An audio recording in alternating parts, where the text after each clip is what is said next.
Entrepreneurship isn't all it's advertised. You don't immediately gain freedom and independence from the grind. You don't see all the payoff in the first few months, and you don't get support from all your friends and family right away. Sometimes you might start a few businesses before truly finding out what you love doing. Alexis Teichmiller is a living, breathing example of that. Having started and scaled a boutique in college to almost 6 figures, recorded a podcast for 2.5 years, and created content for brands like Blue Moon, Kimpton, Airbnb, Coach, and many more. Throughout her opportunities, she's learned to prioritize different aspects of her life to provide herself the most happiness, and sometimes that has meant making difficult decisions. Here's Alexis Teichmiller in a 1-hour special opener to the Founder Series.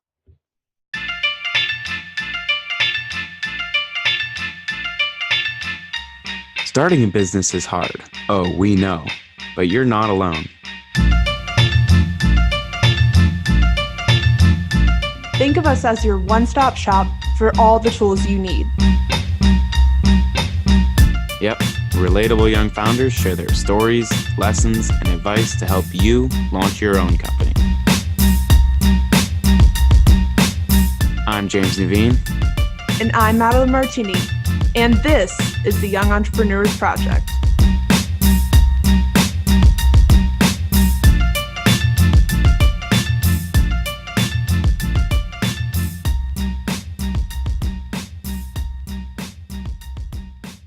Kick it off. Hi, Alexis. Hi, James. Hi, Madeline. How are you doing? Good. I'm so excited to be on your guys' podcast. It's such an honor. We're excited to have you. Yes. So the first thing to kick off this whole podcast episode is we want you to introduce yourself. We want you to share a brief overview of who you are and what you are, and for you to share your story as a creator, as an entrepreneur, and as a young entrepreneur maybe too. All right. We only got 40 minutes here, so I'm going to try to shorten this down as much as I can. Okay. If I were to give you a brief summary of my entire life in just a few minutes, here are some of the highlights, like the Sparks Notes version of my life would be that my name is Alexis Teichmiller. Nice to meet y'all.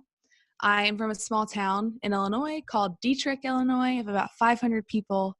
I went to the same school, pre-K through senior year of high school in the same building. Very, very small, like grassroots, blue collar, farming environment. And that's where I learned a lot of like my character and my morals and my faith, growing up in a small town. I think one of my favorite things about growing up in a small town, aside from everyone knowing your business, is that there's something about knowing your neighbors and knowing the people that have your back. And it's like, if I were to knock on someone's door because my car was broken down, it's just that kind of environment where everyone was just helping everyone, because that's how you survive. Like that's how you are able to move forward in life, is by helping other people. When you don't have resources and assets like that, coming from a smaller town, I've always been very entrepreneurial, very adventurous. This is like, I'm just like thinking of all these random things that I am, or I used to collect bugs. I loved, collecting caterpillars and watching them turn into butterflies. I've just always been really interested in transformation and seeing something from point one, to point two, or point A to point B. Just always been very interested in the way that we as people can change over time, or how one pivotal moment or one pivotal decision can change that for you. So that's like a little bit of me growing up, and I can definitely look back and see a lot of those dots connect based on those curiosities as a child. I was just very curious about, how does that work? Why does that work? So what really kicked that off was my senior year of high school. I took a class called Creating Entrepreneurial Opportunities, and it was a countywide class for 6 really small high schools, and it taught, I think there was 26 of us in the class. Wow. It taught about entrepreneurship. So every single day from 7:30 to 9, my senior year of high school, I was touring businesses. Entrepreneurs were coming in and talking to me about the way that they founded their business and their failures and their successes. And so I think seeing that at 17 years old was really pivotal for me. And it kind of just like set me off on this really fast trajectory of I'm going to be an entrepreneur. And here are all these people who've taught me how. I feel like I have all the tools in my toolbox, and now I can go, build something really, really special for people. So the first business I ever had was, the first business I've ever had was, this is illegal. I used to buy CDs and burn them and then sell them at school. Like Wonderful. Avril Lavigne, Shania Twain, like Backstreet Boys. All the greats. Yeah, literally all the greats. And then one day I got told by my teacher that I couldn't do it anymore. But hey, I was making some money to buy some candy during lunchtime. So I've always just kind of been entrepreneurial, but that class in high school really set it off for me. And at the end of it, each student had to start a business. And so my first legitimate business was I wrote a book called Investing in Human Capital. And it was really a story about a girl, me, and her experience through growing through entrepreneurship and what she learned through that experience. It included interviews of mentors, and what was really cool was that Creating Entrepreneurials class ended up being franchised all over the US, and they needed someone to go show the product of the class, which was me and my book. So I got to travel around the Midwest and talk to fancy boards of education and say why the class is important to rural economic development, small town economic development. And so, I got kind of started in speaking and doing that in college. In college, I studied marketing with a minor in creative nonfiction writing. I've always been passionate about writing. And then my junior year of college, I got a little bored. And I don't mean that in a flippant way.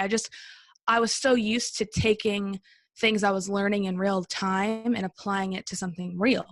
And so I started my second business, which was called AT Avenue. And growing up in a small town, women's fashion was limited, to say the very least. And so I wanted to start a women's clothing boutique. And this was 6 years ago now. So this was kind of right on the cusp of blogging and social media and e-commerce. And really, as that started to take off, I would say it was kind of on that upward slope, as far as anyone could be their own boss and the entrepreneur and make money by just starting something. That was really starting to take off then. So I borrowed $2,000 from my grandma, and I got my Illinois State's business license. And I bought my first batch of inventory from a warehouse in LA, and I started doing trunk shows. So very similar to Pampered Chef, I would go into women's clothes, but it was all my money. Like there wasn't anything funding it, or like a separate organization that I was affiliated with. It was just AT Avenue, stood for Alexis Teichmiller, and Avenue because I literally sold things out of my car, and I was always on the go. And that ended up turning into a really successful business I ran my junior and senior year of college. The first year I did 70 trunk shows in the Midwest, and was working with sororities and doing for sororities. I would host fashion shows for their philanthropy branch. So we would charge and then afterwards they would all buy the clothes that they saw, and then a percentage of my sales as well as sales from the door went to their philanthropy. So it was just really fun. So I was learning all these things about marketing and business, applying it to that. And then somewhere around the last semester of college, I sat down with myself and I was like, okay, Alexis, are you going to take this full time? You're 21 years old, you're making money. I think the first year I did around $65,000 or $70,000 in sales. Granted, I was taking all of that and putting that back into buying more inventory, and I was building a website, an e-commerce website, and I had a team helping me with that. And so, when I say that sounds awesome, but every single penny was going back into the business. So it was could this sustain me? Is this what I want my first job out of college to be? Was me running my own thing. And I even looked at physical locations, actually putting up a store in my hometown area. And then something kind of clicked in me that was no, Alexis, you've always you've always wanted to go to Nashville. You've always wanted to go to this creative city since you were a little girl. And I think like now is the time, if ever, for you to do that. And so I said to myself, this is the age where this is so much longer than 3 minutes, but anyways, it's valuable. Yeah, it was something along the lines of like, I thought to myself, this is the time where if I'm running an online store, I can run that online store whether I'm in rural Illinois or whether I'm living in Nashville. So at that time I had an e-commerce store, and I had my web company that I was working with. I contracted them to also create me a blog, because I was like, this is kind of when blogging was becoming more popular. I said, yeah, you know what, just throw me up a WordPress site at alexisteichmiller.com. We'll just see where it goes. And so in that same season, I also reached out to a mentor of mine who took my senior pictures. She'd been in my life for a long time, but she was a New York Times bestselling author. And I was like, hey, if there's anyone or any contact you have with anybody in Nashville, can you just let me know? I'll do all the work. I just need it. Was that just a cold email, Alexis? No, because I had been friends, and she had been my mentor for years. So it was like cold in the sense of, I haven't talked to you in a couple months, but it was an ask. You know, I think like with relationships, you build so much like trust and connection over time. And then sometimes in relationships, there comes a time where you have to ask for something. And that was definitely that moment where I was like, hey, this is a big ask. And I know that you might be risking something professionally, but could you connect me with anyone that you know in Nashville? I think that's what mentors are for too, is for that connection. So she did. She connected me with a guy named Rory Vaden, and he was a New York Times bestselling author and had, he was pretty young. This is 4 years ago now, but he was like in his late, I think he had just turned 30. And I was like, man, this guy's, just 10 years older than me. Like, this is exactly what I want to do. I want to write books. I want to build a company. Like, this is who I could learn from. So I had 5 interviews, and I ended up getting the job, moving down to Nashville, moving AT Avenue down with me. That job it taught me so much about email marketing, about branding, about podcasting. I ended up managing his podcast, his blog, his social media, and helping him build email marketing campaigns, which is what got me into the email marketing space. Yep. About 6 months in living in Nashville, and I was so lonely, y'all. Like, had no friends, didn't know anyone here. This was right when it was becoming like sort of socially acceptable to like DM people on Instagram and be like, hey, you want to go to coffee, or what's your number on the Enneagram? Like, you just didn't talk to people like you do now. Like, social media is so fluid. Like, if I didn't know you, Madeline, and I was interested in learning about you, I would probably just DM you and say like, hey, like, I want to learn more about what you do. Like, would you want to go to coffee if we lived in the same city? Back then it was just it was just kind of becoming more normal. And I also realized my blog was starting to take off because I started to write more on my blog, and I was more passionate about the words I was writing and the people I was connecting with online over the clothes I was trying to sell. Also, overhead and inventory is very hard to manage. And I was doing trunk shows, so I was selling in person most of the time. And then I had completely shifted my business model to now being just a solely online e-commerce store. And that was really difficult. I had to learn a lot, and I ended up just shutting the business down, sold off my existing inventory to another boutique. And I didn't come out in the red, which was exciting to me. It was a solid like 2.5 to 3 years of running AT Avenue.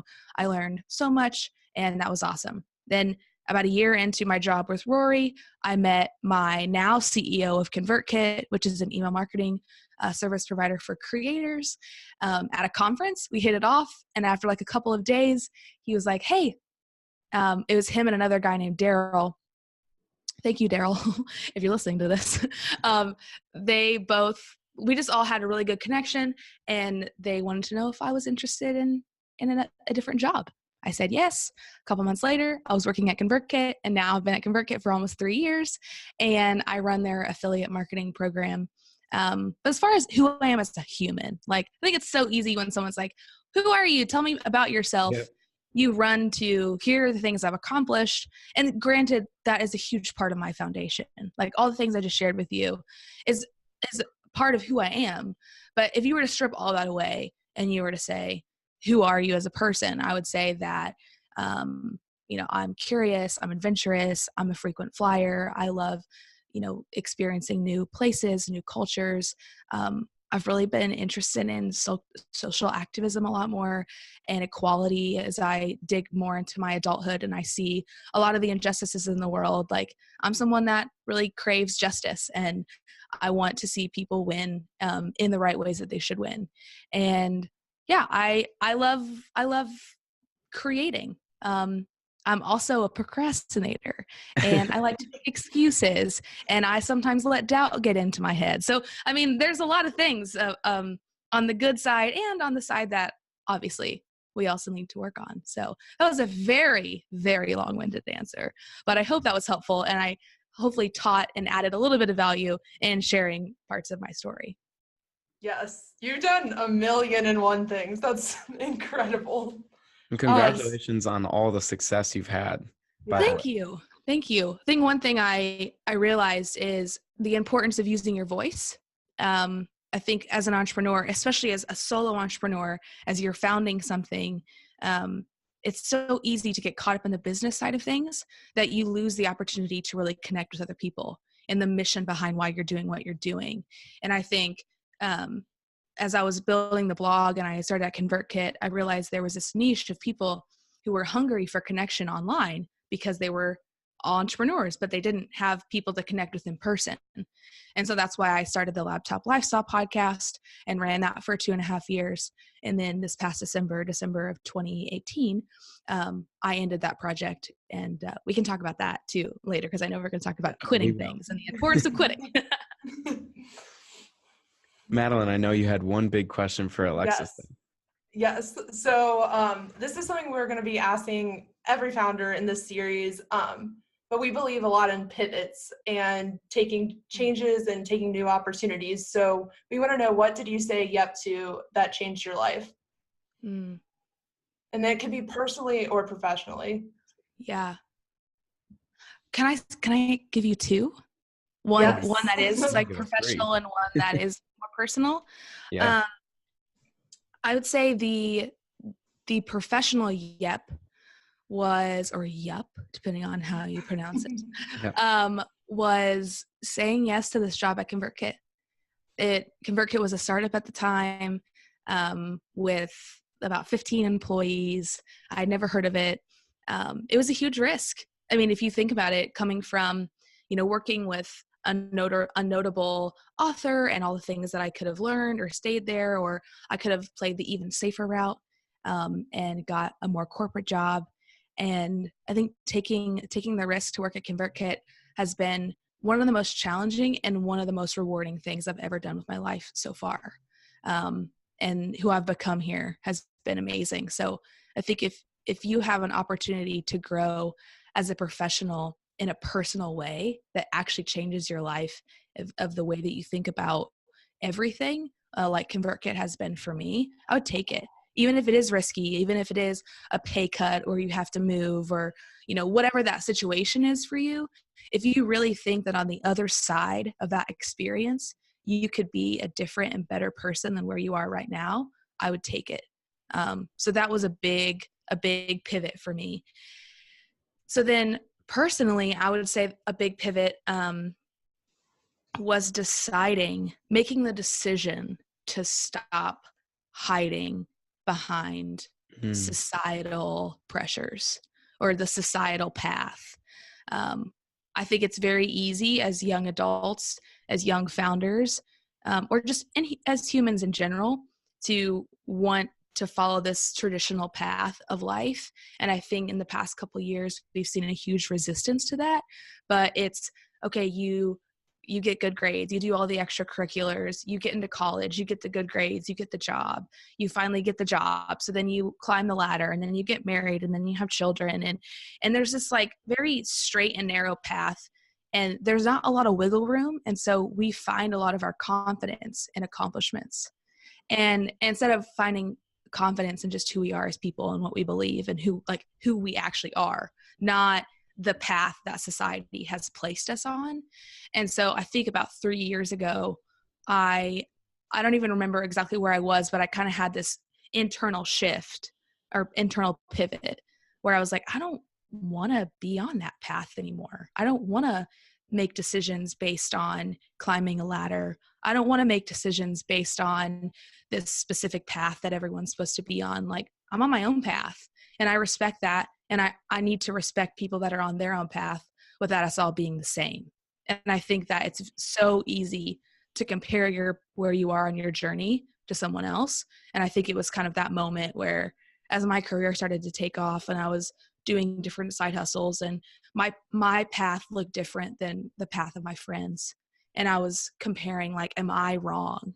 Are the decisions I'm making wrong because they might look less stable or they might look less consistent? It's like, well, no, they're not wrong. They're just different. And different isn't better. Different is just different. And so, like, really acknowledging that and like living that out. Yeah. So like rejecting those traditional expectations of a career or a college career is really what you wanted to do. Instead of doing what everybody else was doing, you did exactly what you wanted to do.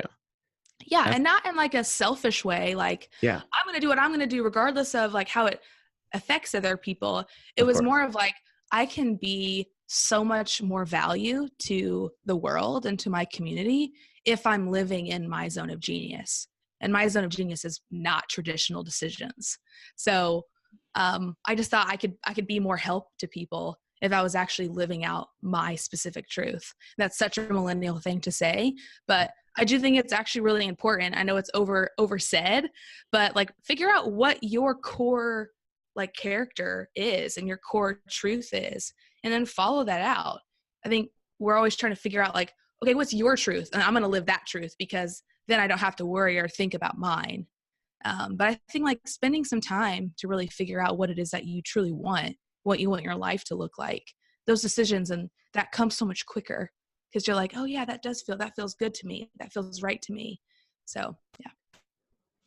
So going somewhat along those lines, I know we talked a few weeks ago about balance and priorities, because I know I've struggled with that. Madeline, I know you've struggled, but I don't want to speak for you, but I know you have struggled with prioritizing and balancing all these different fields in your life, whether it be your school career, your side hustle, your full-time job, or your internship. It's really tough for kids our age to do that. And taking that leap of faith, doing that pivot, saying yep to something in life is sometimes really hard because of that reason.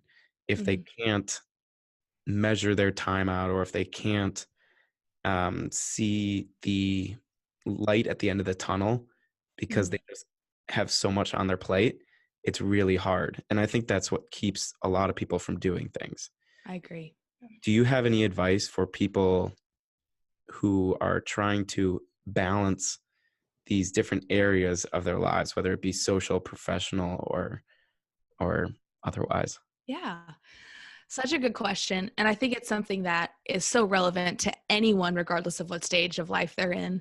I think the first thing that I had to do a couple of years ago was remove the word balance from the equation, because balance infers that there's going to be something's always going to be equal to the other aspect. So if you were to look at a pie chart, balance infers that each part has a specific percentage and it's all the same and everything's just in tandem.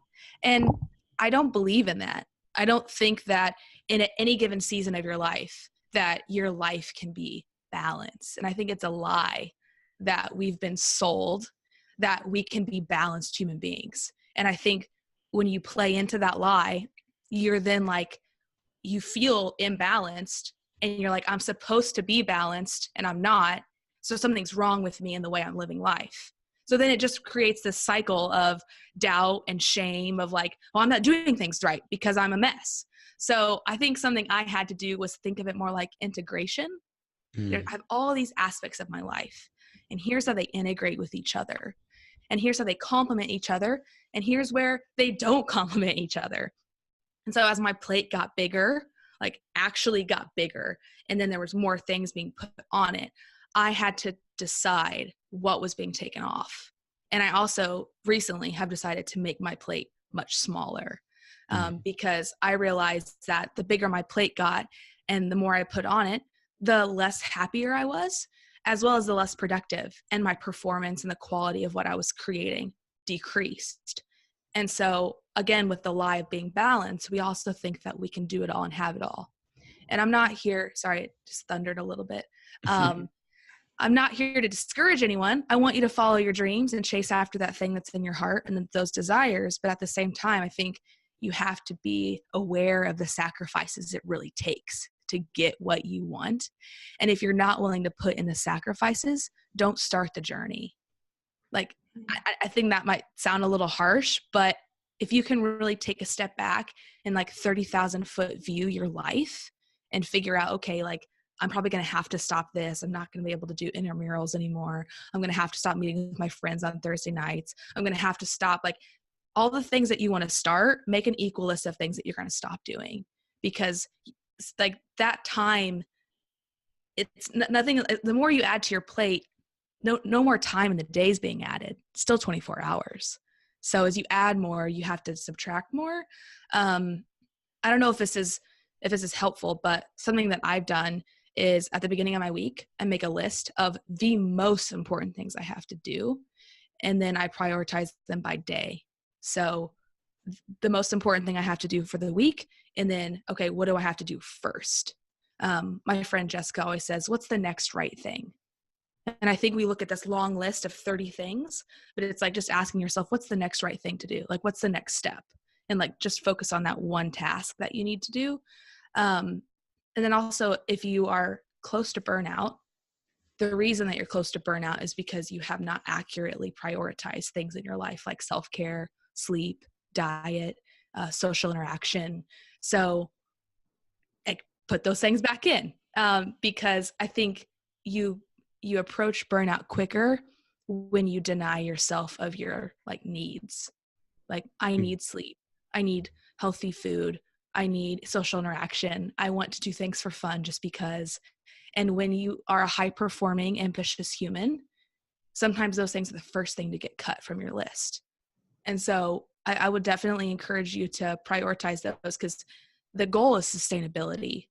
And I think a lot of times we don't think about life as how can I make my life sustainable and fun and enjoyable? And I want to do this for a long time. So what am I going to need to do today? What processes do I need to do today to make sure that it actually is sustainable, versus something that in 6 months from now, I'm probably going to want to quit because I didn't put the accurate processes in place to make it happen long term.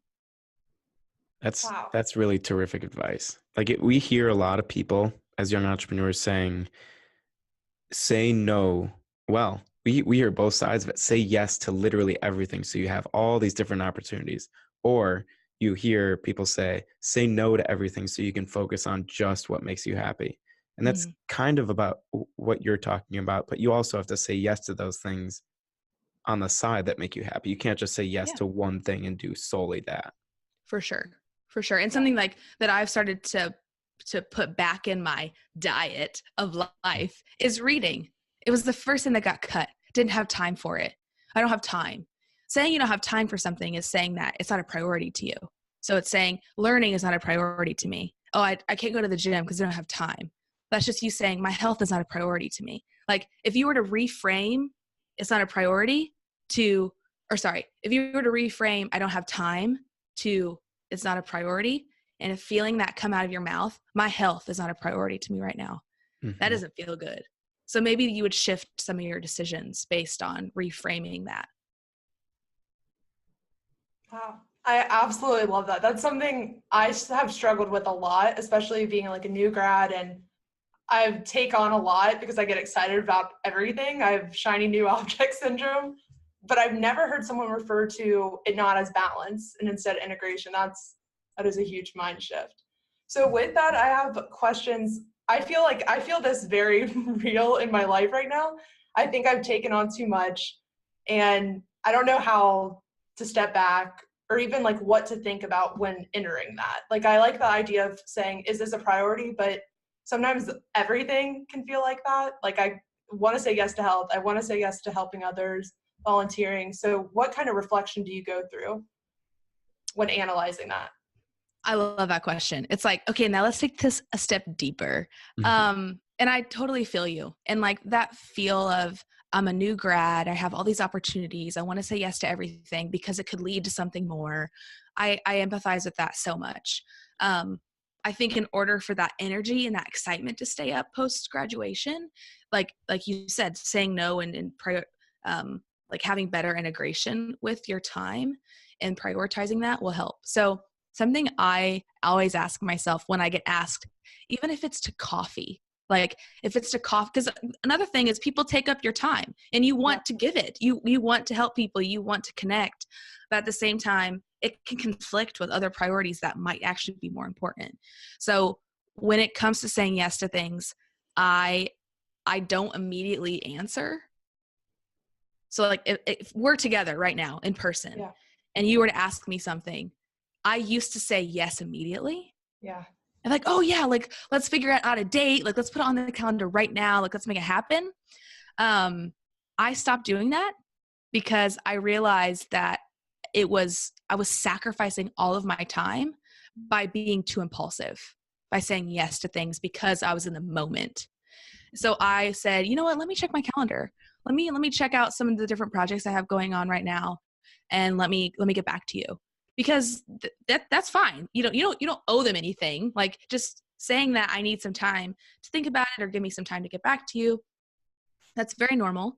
When it comes to terms of I've always already said yes and now I want to say no, because I've started doing this a lot more where I got in that moment, I said yes to something, or I planned an idea or a project and now I have to actually step down. That's very hard. Yeah. It's like really humbling to have to say no to something that you already said yes to. I do think it depends on how far down the line you're in. Like if you're committed and you're a head or manager of something, of a project, like you need to like follow it through. But if you're in the early stages of something, I think that it's okay to actually take a step back because that project is actually going to be more valuable because you're not weighing it down with your desire to not be a part of it. Yeah. I worked on a potential photography project with someone. We had a great idea. We had all the partnerships of who we wanted to reach out to lined out. She reached out to me. I was going through a really difficult time. I did not have the emotional energy or the creativity to put into that project, nor did I want to actually be in a space, or I was in a season where I didn't want to commit to anything. I just needed to take some time for me. So I said that. I said, hey, I want to be really honest with you right now. I'm actually in a pretty difficult season of my life and I need to take some time where I'm actually not taking on any new projects, and all the projects that are in the movement right now, I'm actually saying no to. So I hope that you understand. I feel really terrible, and maybe in a different season, we can work on this together again. Maybe that's not your reasoning. That was mine in this case. But being honest with people of saying, hey, I overcommitted. I'm really sorry. But I have to step back. That's been one of the most helpful. You're giving yourself permission to take care of yourself and to also do that person the service of removing yourself because you aren't going to be, an added value because you've got so many other things going on. So those are two ways that have really helped me. But just being honest, you don't have to give them all the details, but you don't want to also seem flaky or that you're blowing people off. Like you want to give them enough to make it be like, this is real and I need to step back, versus like, oh yeah, I forgot about that. Sorry, I can't do it. Like you don't ever want to be that person. So just wanted to like caveat that. Yes. That's phenomenal advice. Thank you. So, from what you just said, Alexis, it sounds like prioritizing has a very positive connotation, but it also sounds like it has aspects of quitting too. Like once you get into a project and you have to step back a little bit, people might call that quitting, and that gets such a bad rap. It gets such a bad rap. But lately you've been starting to hear online that knowing when to quit is actually one of the most important traits out there. For sure. And I know you have a very personal story about this. But first, what is the difference between prioritizing and quitting? Well, I would say prioritizing is the action in which you decide when you're going to do something. Quitting is deciding, do I ever even want to do it again?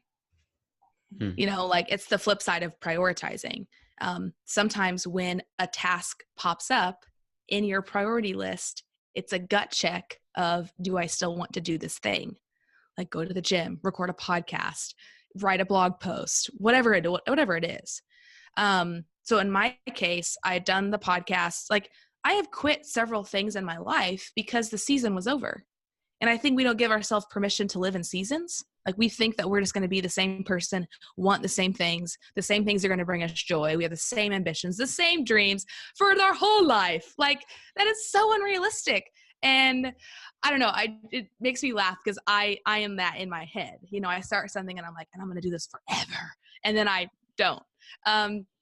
So when I start something now, I give myself time and space to deliver it in seasons. And I also am like, and I'll probably do this for X amount of time.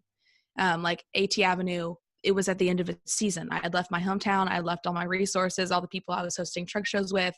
It was getting more and more difficult. And as other aspects of my life started to take off and it was weighing me down. So I needed to let it go. The podcast, so it's called The Laptop Lifestyle, and I interviewed a lot of creators on it who were sharing all the aspects of how they live a laptop lifestyle, how they make money, how they build an audience, how they deal with loneliness, like all the aspects of being a solo entrepreneur. And also a lot of aspects of my day job are very entrepreneurship focused. And I got to this kind of crossroads where, you know, I had recently this fall, I had lost a best friend of mine, and it put me in this interesting season where I was really questioning a lot of, you know, if today was my last day, how would I spend it? Who would I be with? What kind of actions would I want to be doing? You know, she was 25 when she passed away. I'm 25. Like time is limited. And I know that we say that and we say that and we say that and we say that, but it's like, do we actually live like that? Like, do we actually live like we're creating our ideal life, that if today were our last day, we would be happy with how it ended?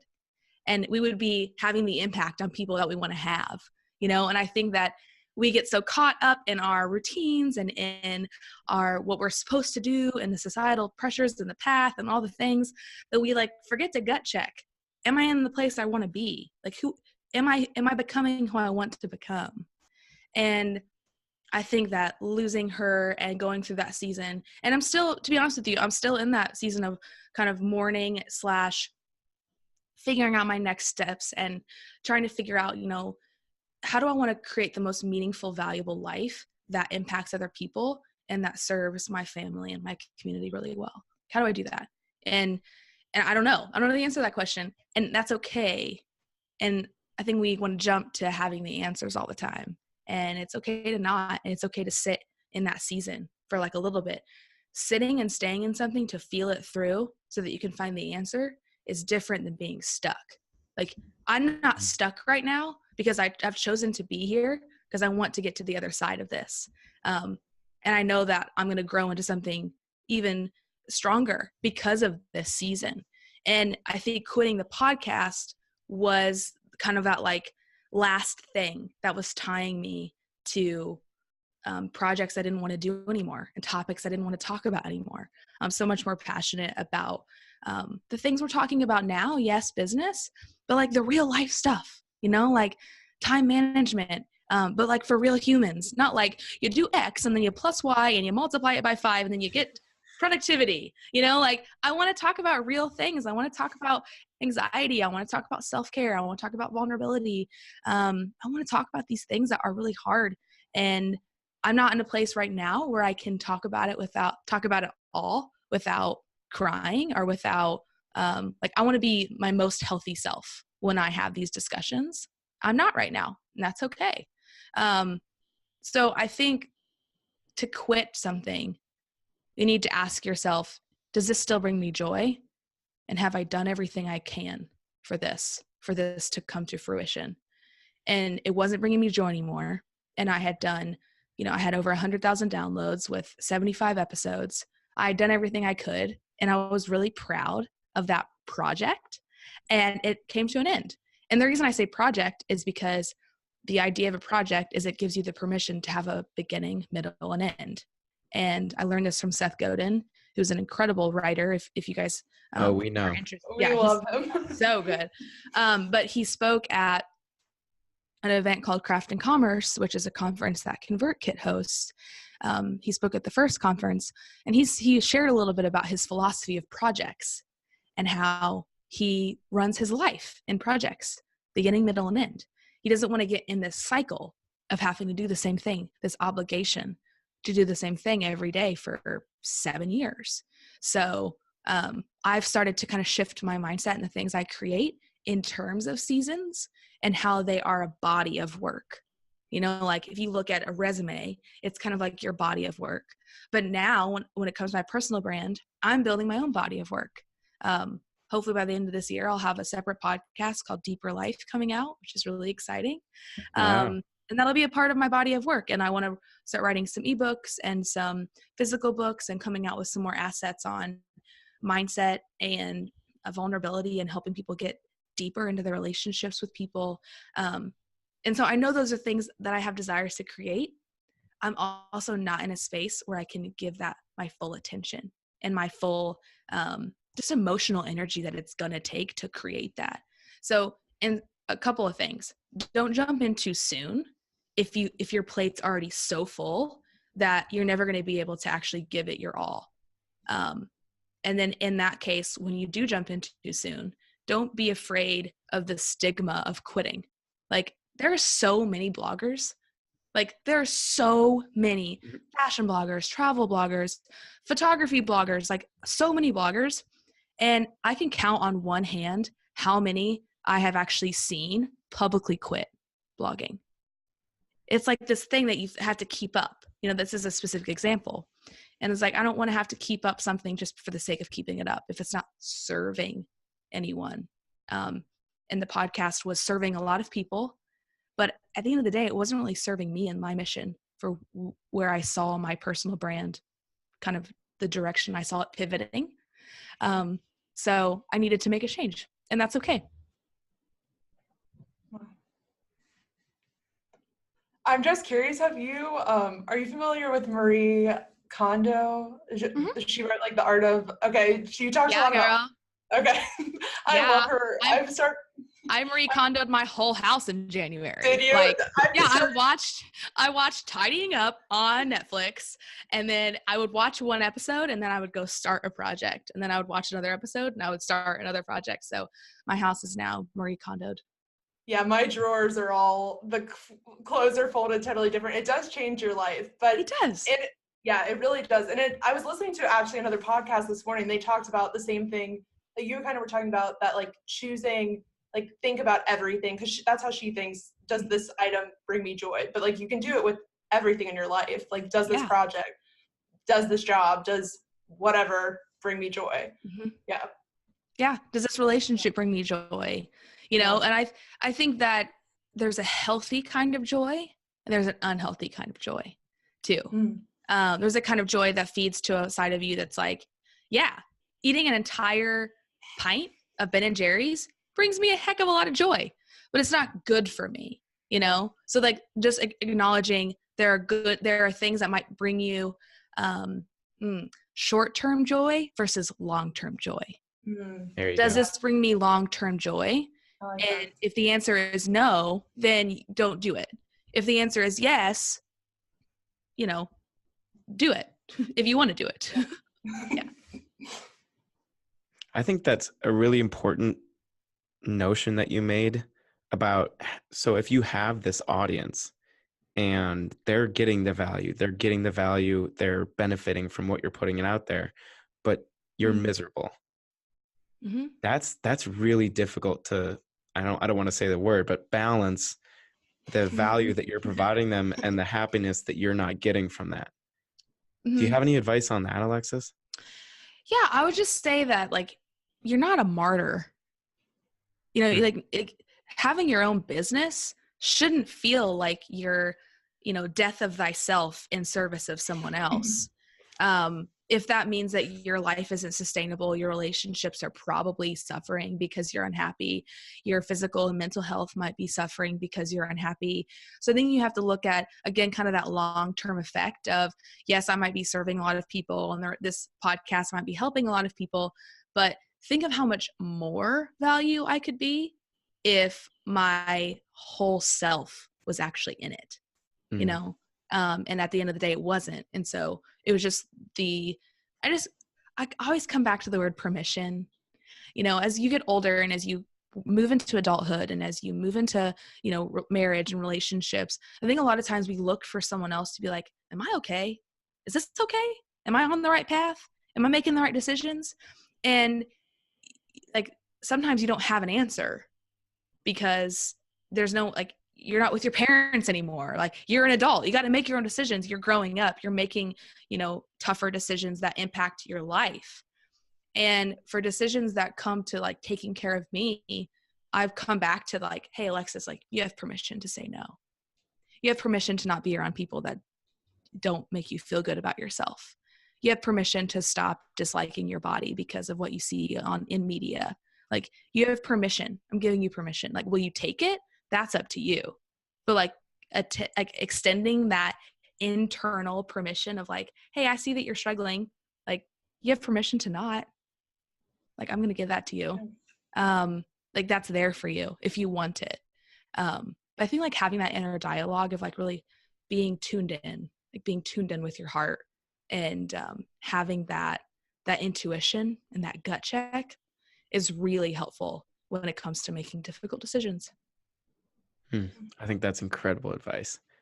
I had one other question that kind of goes along those same lines. Mm-hmm. If you are an entrepreneur, a solo entrepreneur, I think it's a lot more easy to be vulnerable with your audience than it is if you are representing a company. For sure. And you're not the face of that company, or you're not in a position where you're always reaching out to people. But is there a difference between being alone and by yourself and being a solo entrepreneur and being vulnerable with your audience and trying to do that same thing if you're inside a company or an intrapreneur? Yeah. Intrapreneur versus entrepreneur. See what you did there.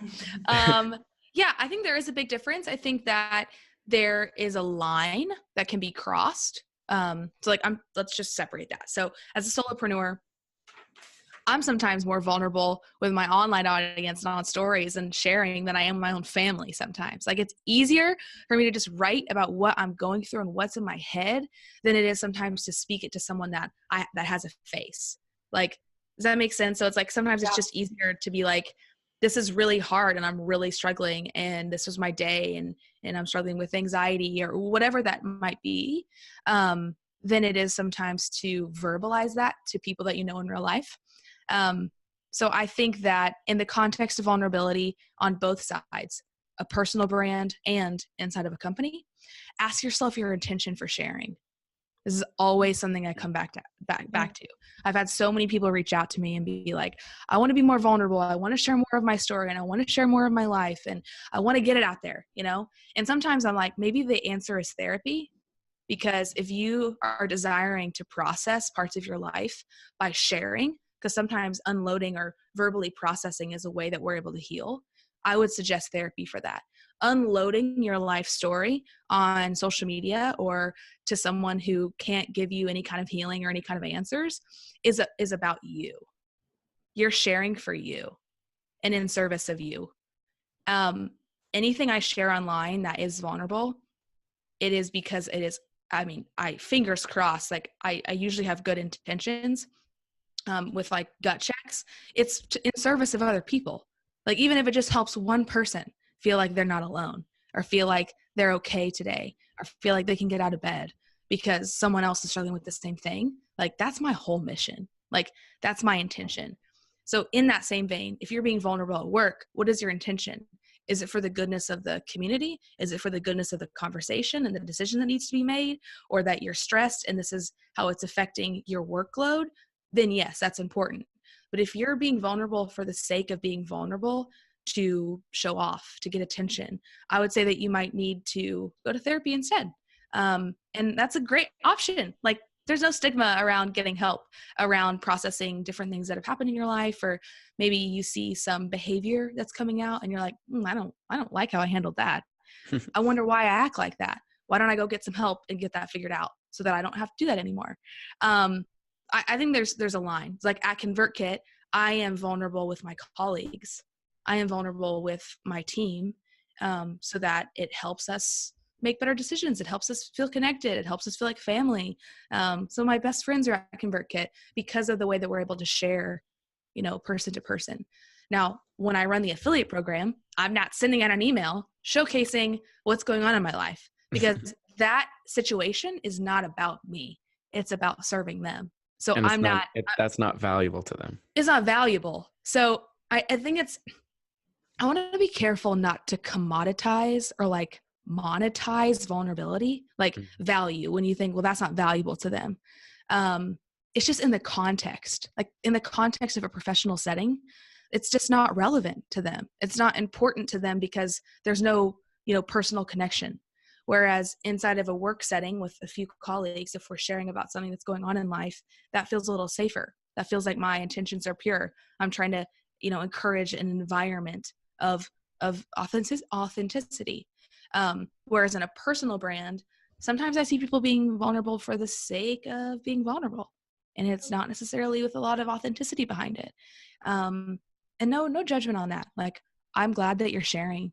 I think my question would be why, and what is your core intention? And if it's to help other people, then girlfriend, keep on doing it, because like you are, and the world needs more of that. But if your intention is to showcase something a little bit more selfish, then, and I've done it. Like, I'm not speaking from like a high and mighty up on a hill. Like, I've done it. I've done it for the wrong reasons, and it always feels gross after. And so I'm like, I don't want to do that anymore. Like, that doesn't feel good. I want to do it so that I get comments back that I can actually DM them and help them or pray for them, or like take the conversation a step further. So I hope that answers your question, but I think there's a fine line. And I think that, you sometimes step over it, and sometimes you could be way far back from the line. You need to get a little bit closer. So. Yeah. So I have a question going off of that. How are some ways that you practice vulnerability, big and small, in your day-to-day? Like, how can I or anybody else listening incorporate that into their life? Yeah, I love this question. People see vulnerability as a lot of different things. I think at its core, vulnerability is a bridge builder between two people. Like, it is one of the core ways that you can connect with people on a very real and emotional level that allows you to become friends, build trust, make a safe environment for someone else to share. Like, a lot of times I have lowered walls, shared something very personal, and then someone has then in turn shared something personal. So it's a way that you're able to build a bridge between two people. As far as day-to-day vulnerability, in order to like get a level deeper, like I think a lot of us live up on the surface. How are you? My day was good. Oh, how's your weekend? Oh, it was great. Like, we're very quick to just jump to very generalities of like superficial. Like, it was fine. I think that if you take that a step deeper with people you trust, this is the caveat. Vulnerability is an incredible tool in the context of trust, and in the context of with people that you feel like you can actually trust. Not everyone deserves your vulnerability either. Like, not everyone can have that honor of you sharing something very personal with them. So I think it really needs to, depending on the material you're sharing as well. It should be with people you trust. But something I've done, even with people that I'm not that close with, is share how I'm really doing. Like, just share. That's one step closer to being like, well, actually, I'm sick right now, and I've been sick for the last week and a half, and I just haven't been sleeping very well. Like, gosh, have you ever struggled with that? Like, what do you do? Do you take NyQuil? Like, you're just like starting a conversation below I'm fine, and you're moving into task like movement. Like, you're moving into like, I want to get work done. That's helpful. And then also being very aware of your environment. So if you see someone be like acting really quiet, if you see someone who like, I think a huge aspect of vulnerability in bridge building is you reaching out to someone who needs it. And so a lot of the times I've had my most meaningful conversations is when I've been like, hey, is everything okay? Like, you seem down today. Like, can I help you with something? Do you want to talk about anything? Like, if not, that's okay. I just want to let you know that I'm here. Like, just extending that is so meaningful. I don't know if you guys have ever had that in life where like someone notices that something's up with you and they ask you about it or they extend a hand. That's a huge way to open a safe place for sharing and for vulnerability. But I think at its core, we share because we seek community and we seek connection. And so if you're able to do that in a way that is, just one step below surface level, I think that's a great place to start. Does that help? That's incredibly helpful. I love that you gave two advice. I feel like so often everyone says like, how are you doing today? And then you always give that, I'm fine, good. You never like really tell what you're truly feeling. And then also you gave kind of the counter of that like how you create opportunities to like let people be vulnerable to you. So, and I've had bosses in my life. I've been really blessed with leadership and in my company, and they do that. Like if they notice like this tiniest thing, you're not smiling as much as normal. And that's something I honestly don't practice enough. And that's amazing advice. I'm definitely the same way. I definitely do not practice it the same way that you do, Alexis. And I think that's a little bit tougher for males, just because of, I mean, that might be a stereotypical way to say that, but I think it is a little bit tougher for males to reach out that grapevine or to be vulnerable on even on the internet. That's like a step above. But would you have any advice for males in short? Yeah, I think I'm glad that you brought that up because James, I think that there's a really good, one thing, side note, there's a really good book called The Mask of Masculinity written by Lewis Howes. And it's all about men struggling with shame and not being able to actually step into their true selves because society has really put a lot of limitations and shame on vulnerability for men. So like there's a book about this that might be helpful.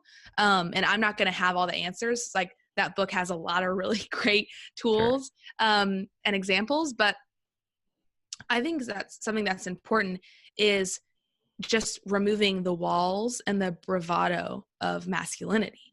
Like you're less approachable when you have visible walls up and you're like, yeah, I'm doing great. How are you? Like just your tone can be like, you can bring down walls in the terms of tone, in the terms of the questions you ask other people.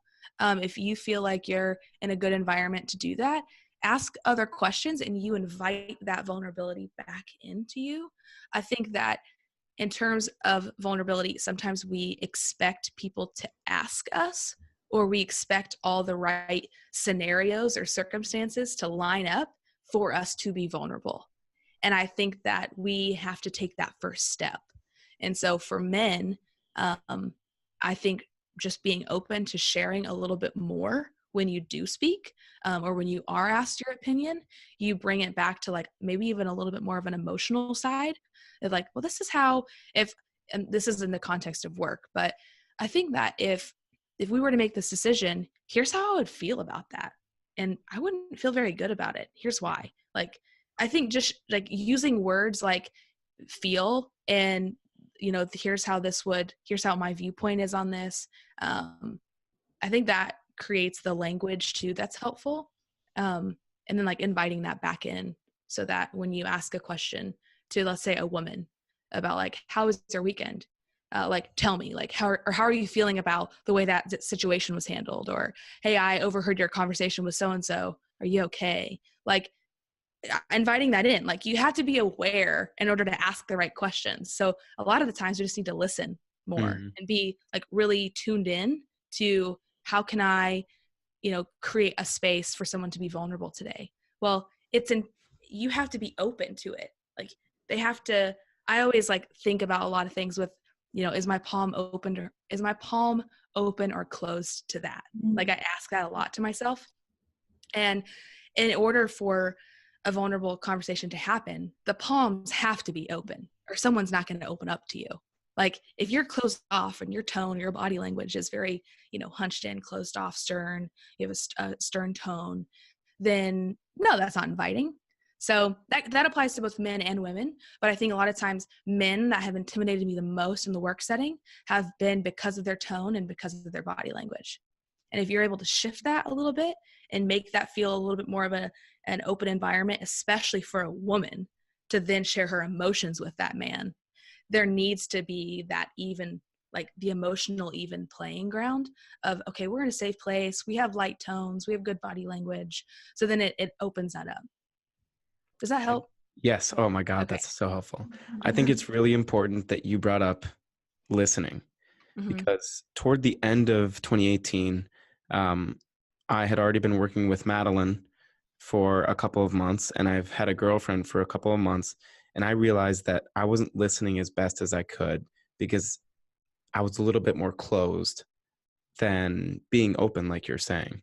So once I open my ears and actually listen to what they're saying, and it doesn't have to be women, it could be males too, that really opens up my brain to this whole different perspective.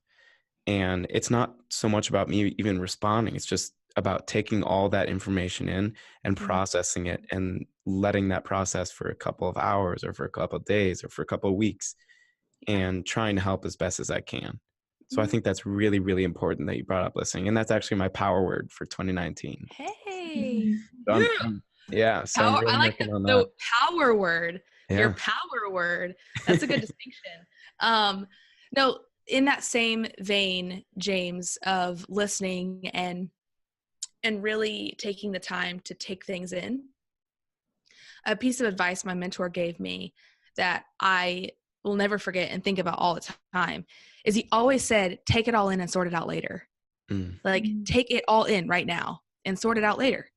So often we want to jump to, like, we're not listening because we're jumping to what we want to say next.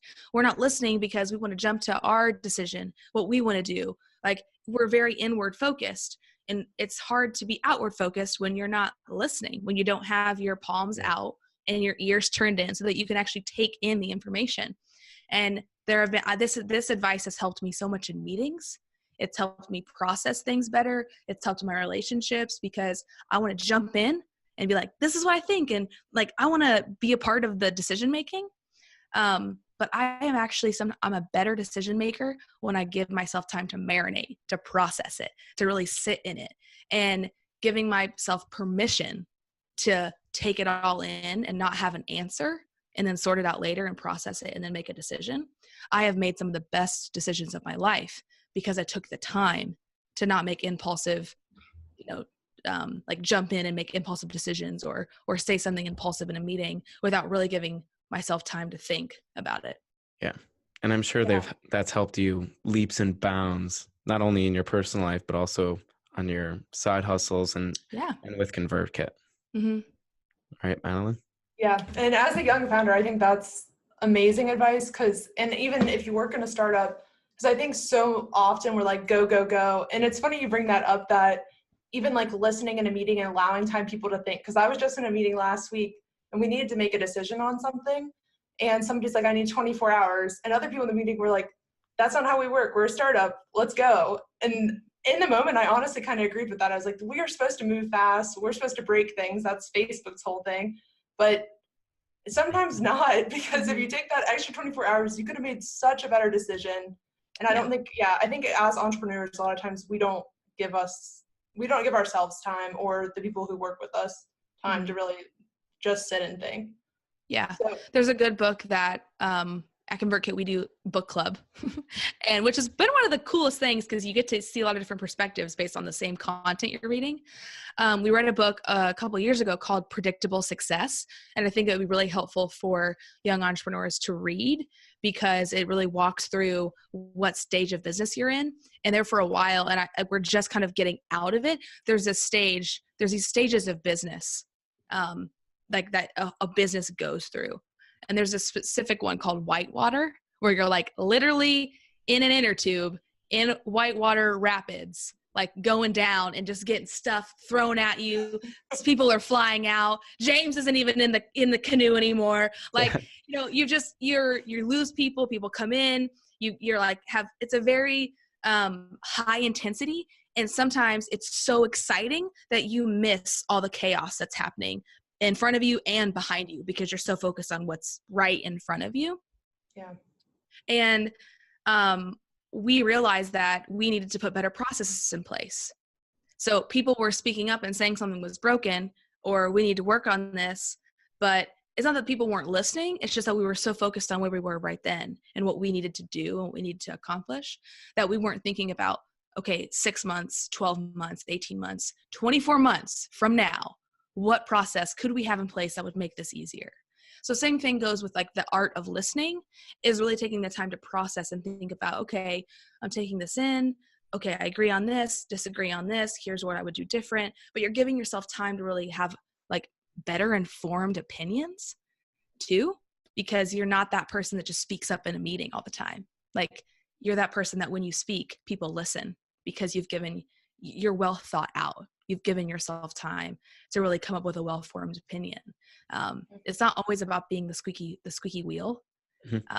It's about being, I don't know what the other analogy would be, but it's about being the non-squeaky wheel. I don't know, like, but yeah, just giving yourself time to think and listen is very helpful. Hard to do, but important. Yes. So finally, Alexis, we kind of want to leave young entrepreneurs with some final parting advice. So at what age did you say you started your first project? Was that 17 or 18? 17, yeah. 17? Mm-hmm. What advice in one or two sentences or three sentences would you give did you say 17-year-old? Yeah. Your 17-year-old entrepreneurial self?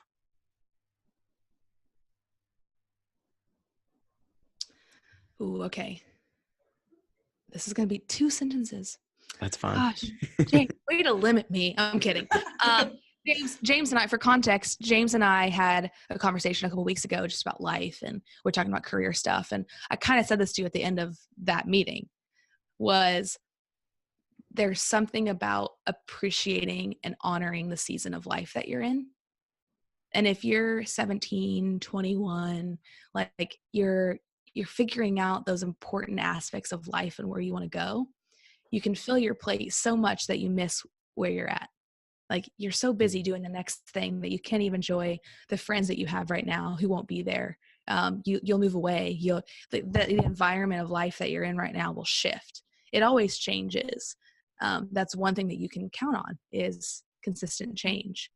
So I would say for a young entrepreneur, even though you're ambitious and even though you want to be the most successful and have the most impact, I think it's really important to take a step back and really acknowledge the season of life you're in, because you'll never, ever go back to that season. You can never recreate it.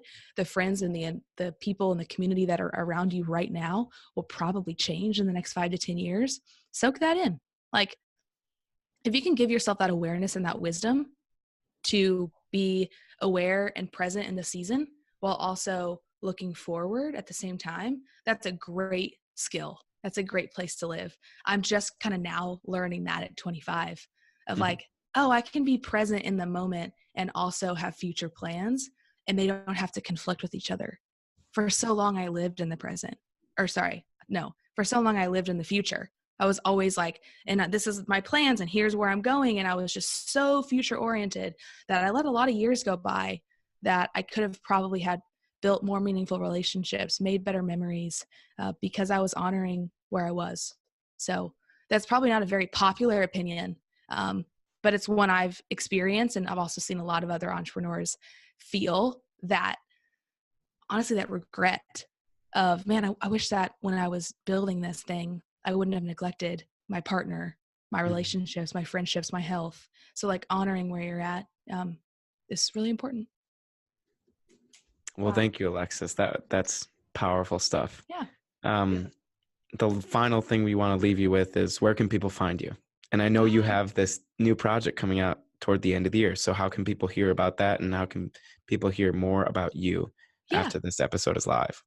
Well, the Laptop Lifestyle podcast is, especially since this is a podcast for entrepreneurs, that podcast still lives on iTunes. There are 75 incredible episodes with 75 creators that I think would still be very helpful for you. So you can check out the Laptop Lifestyle podcast on iTunes, or my jam right now is Instagram. So that's where I share a lot of just writing and projects I'm working on, and travel. I love to travel. I travel quite a bit. So you can follow me on that at just Alexis Teichmiller on Instagram. And I hope that you link that up, because my last name's harder to spell. Yes, we will. Your Instagram is incredible too. And your stories, you're always sharing so many cool advice and books. So definitely everyone give that a follow. Thank you.